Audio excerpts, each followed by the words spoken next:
Hello students, आज के इस वीडियो में हम पढ़ेंगे विस्कोसिटी के बारे में।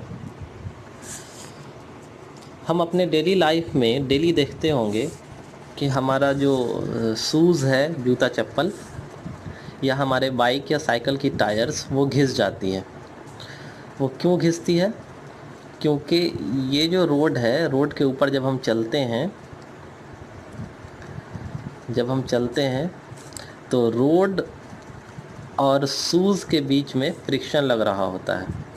सेम फ्रिक्शन व्हील्स में भी लगते हैं, बाइक और साइकिल के व्हील्स में। इन दोनों के बीच में एक फ्रिक्शन का फोर्स लग रहा होता है और उस फ्रिक्शन की वजह से ये जो व्हील्स हैं या जो ये शूज़ हैं ये घिस जाते हैं, वर्न आउट हो जाते हैं। सिमिलर फोर्स लिक्विड के केस में भी लगता है।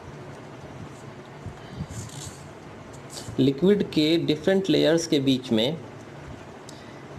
फोर्स लगता है। इस फोर्स को हम विस्कस फोर्स कहते हैं।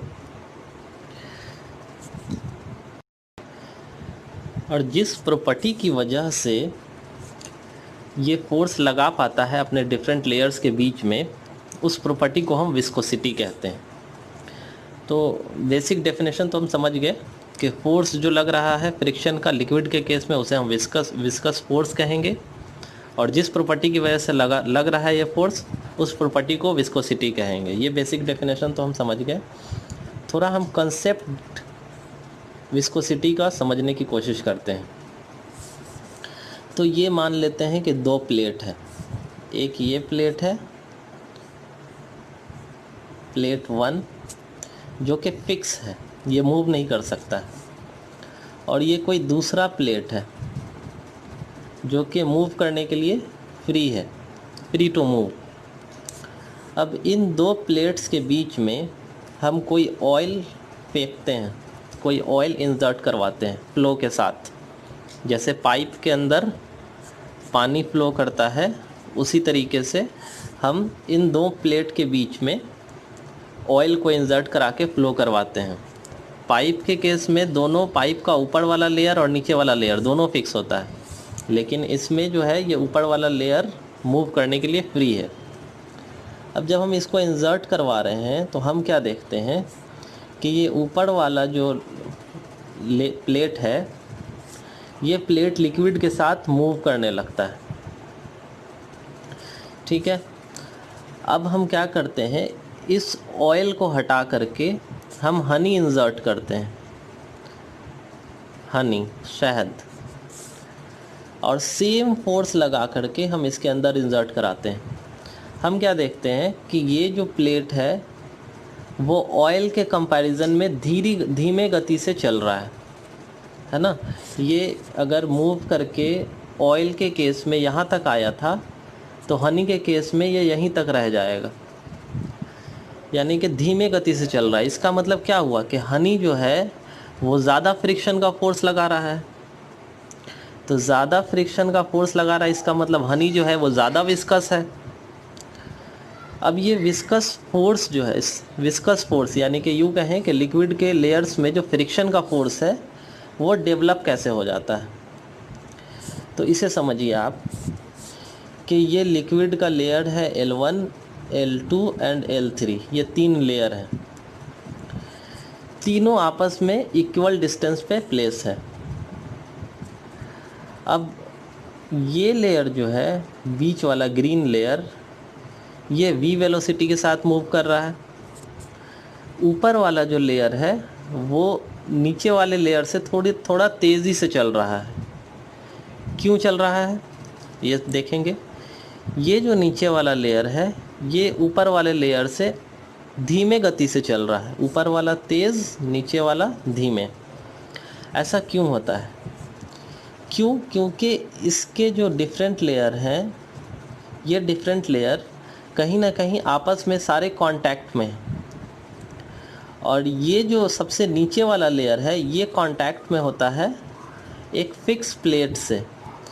यहाँ पे मैंने प्लेट बताया है, ये अलग अलग एग्जाम्पल में अलग अलग हो सकता है। जैसे बहती नदी में ज़मीन जो होता है, नीचे का ग्राउंड, वो फिक्स होता है। तो यहाँ पे हम प्लेट मान रहे हैं, तो ये प्लेट जो है वो फिक्स है, यानी ये स्थिर है, रुका हुआ है। अब जब हमने फोर्स लगाया है, फोर्स लगा के हमने फेंका, तो ये ग्रीन वाले लेयर के साथ क्या हो रहा है कि इसके साथ दो फोर्स लग रहा है। ऊपर वाला कह रहा है कि तुम मेरे साथ तेज़ी से चलो, लेकिन सेम केस में नीचे वाला लेयर इसे कह रहा है कि तुम मेरे साथ यहीं पे खड़े रहो, क्योंकि मेरे नीचे वाला आदमी जो है वो खड़ा हुआ है। तो बीच वाले लेयर के साथ ये ऊपर वाला कह रहा है कि मेरे साथ चलो, ये नीचे वाला कह रहा है तुम यहीं रुक जाओ। तो रिलेटिव डिस्प्लेसमेंट रिलेटिव मोशन हो जाता है दोनों लेयर के बीच में, और जिसकी वजह से ये नीचे वाला जो लेयर है और उसके ऊपर वाला लेयर और उसके ऊपर वाला लेयर सब आपस में एक दूसरे के ऊपर फोर्स लगाते हैं। ये रीज़न है विस्कस फोर्स के डेवलप होने का, और ये प्रॉपर्टी जो है लिक्विड की ये कहलाती है विस्कोसिटी। अब जो है तो हमने यहाँ देखा कि हम जैसे जैसे ऊपर की तरफ बढ़ रहे हैं, इस लेयर के हर लेयर की वेलोसिटी जो है वो बढ़ती चली जाएगी। सबसे नीचे वाला ये जो फिक्स प्लेट है ये तो ज़ीरो है, तो ये अपने से ऊपर वाले को रुकने के लिए बोलता है। तो इसकी वेलोसिटी मैंने मान लिया v माइनस डी वी। इसके ऊपर वाला लेयर कुछ इस नीचे वाले से तेज़ चलेगा, तो इसकी वेलोसिटी हमने मान लिया v। इसके ऊपर वाला लेयर इसके नीचे जस्ट नीचे वाले से एडजेसेंट लेयर से थोड़ा तेज़ चलेगा, तो ये हो जाएगा v प्लस डी वी। हमने ऐसा मान लिया। तो हम ये देख रहे हैं कि जैसे जैसे हम ऊपर बढ़ रहे हैं वैसे वैसे वेलोसिटी जो है वो इंक्रीज़ कर रही है। तो एक टर्म इंट्रोड्यूस किया गया जिसका नाम है वेलोसिटी ग्रेडियंट। वेलोसिटी ग्रेडियंट, ये वेलोसिटी ग्रेडियंट क्या है कि वेलोसिटी ग्रेडियंट को डिफाइन इस तरीके से करते हैं, change in velocity per unit change in distance. दो लेयर के बीच का डिस्टेंस क्या है, कोई लिक्विड अगर फ्लो कर रहा है तो उनके बीच का डिस्टेंस क्या है, डिवाइडेड बाय अपॉन उसकी वेलोसिटी क्या है। जैसे अगर मैं यहाँ पे अगर दिखाऊं इस केस में, तो इन दोनों लेयर के बीच में चेंज इन वेलोसिटी क्या है, तो हम देखेंगे कि चेंज इन वेलोसिटी ऊपर वाले लेयर की वेलोसिटी है v प्लस डी वी, और नीचे वाले लेयर की वेलोसिटी है v। तो चेंज इन वेलोसिटी कितना हुआ, तो हम दोनों को माइनस कर देंगे। चेंज इन वेलोसिटी, तो ये v और ये v कैंसिल हो जाएगा, बचेगा क्या, dv।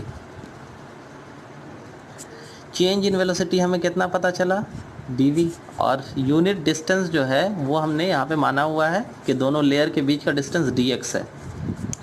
तो वेलोसिटी ग्रेडियंट जो होगा वो होगा आपका dv अपॉन dx, ये होगा वेलोसिटी ग्रेडियंट। इसे देखिए मैंने यहाँ दिखाया है।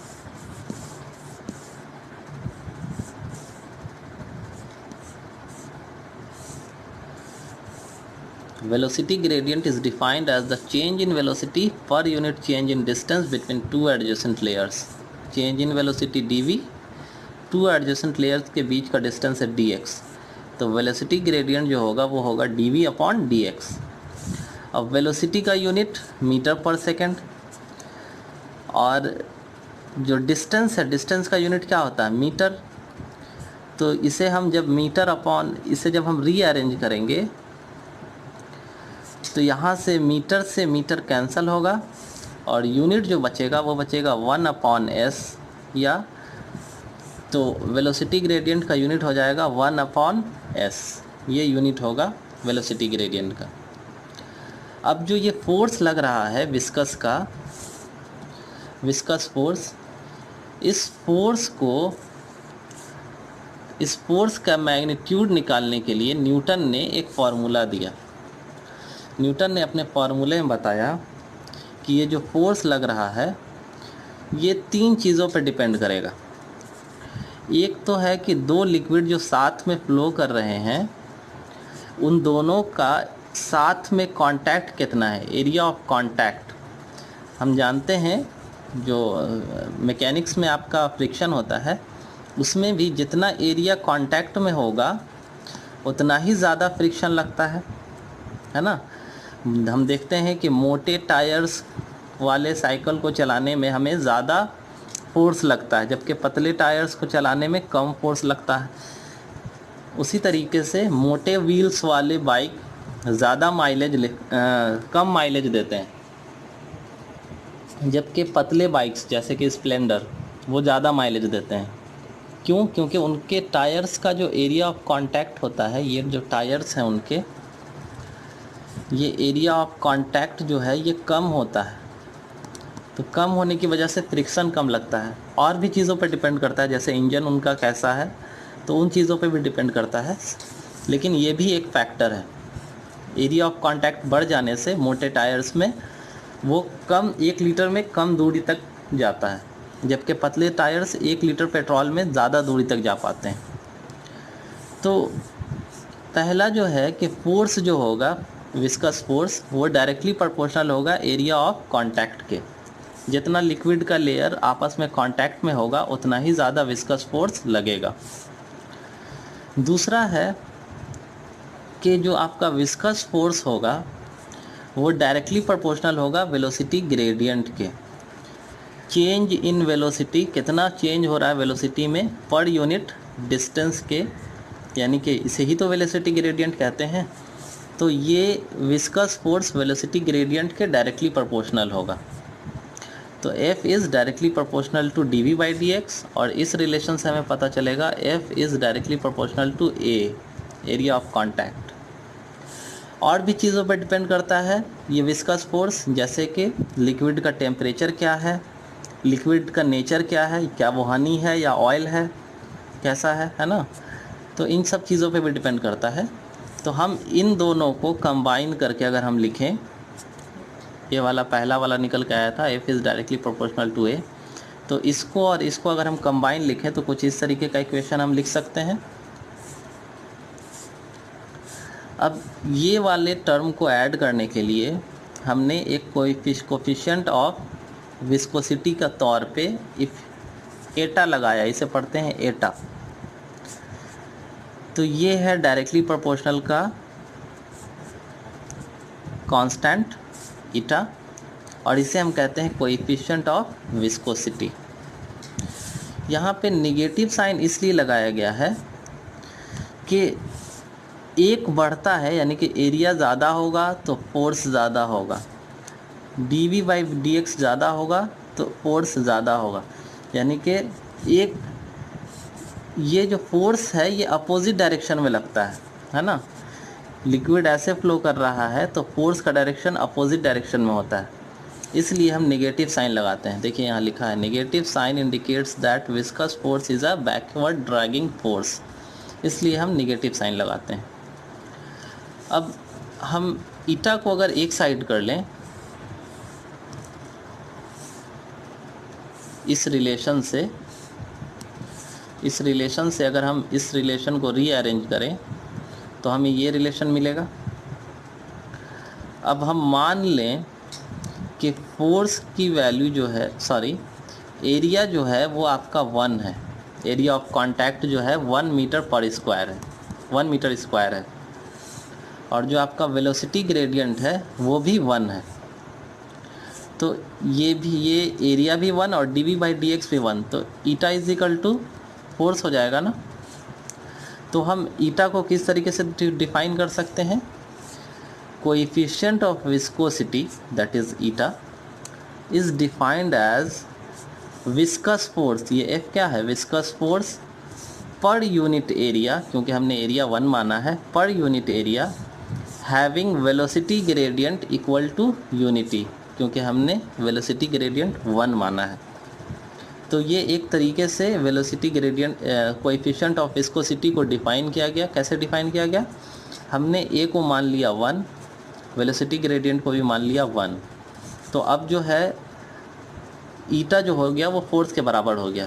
तो अब हम फोर्स को डिफाइन कर सकते हैं कि विस्कस फोर्स जितना पर यूनिट एरिया पे लगेगा और जिस उस लिक्विड की अगर वेलोसिटी ग्रेडियंट 1 है तो उसे हम कोएफिशिएंट ऑफ विस्कोसिटी कहेंगे।